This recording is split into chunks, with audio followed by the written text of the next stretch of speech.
Tahun 66 dengan dikeluarkannya Surat Perintah 11 Maret atau Super Semar menandakan riwayat Orde Lama alias era pemerintahan Soekarno berakhir dan digantikan Orde Baru pemerintahan Soeharto.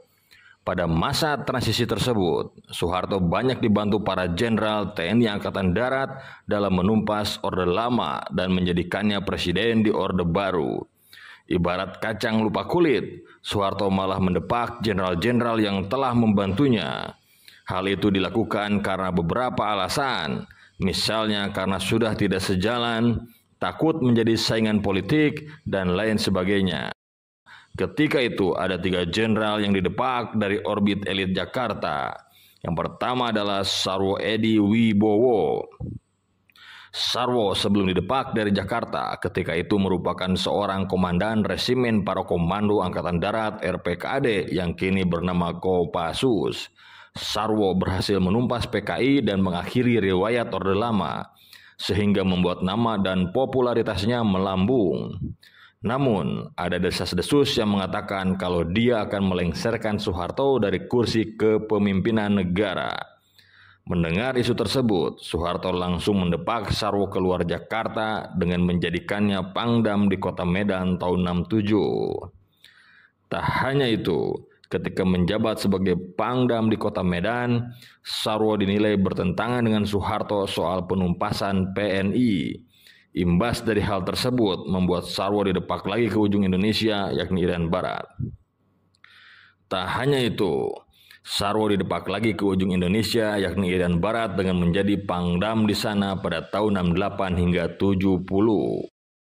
Yang berikutnya adalah Kemal Idris. Pada waktu kepemimpinan Soeharto, awalnya Kemal Idris menjabat sebagai Panglima Komando Cadangan Strategis atau Pangkostrad dengan pangkat Mayor Jenderal.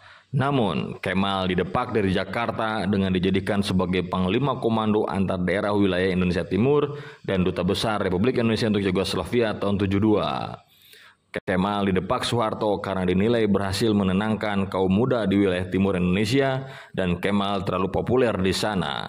Popularitasnya tersebut dikhawatirkan dapat mengancam kekuasaan saat itu. Apalagi dahulu Kemal pernah menentang keras Soekarno.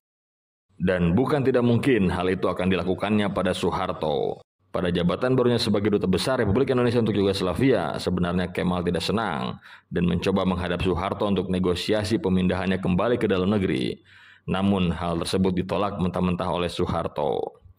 Yang ketiga adalah Mayor Jenderal Darsono. Belum didepak, merupakan seorang Panglima Kodam Siliwangi. Namun pada tahun 69 jabatan itu lengser.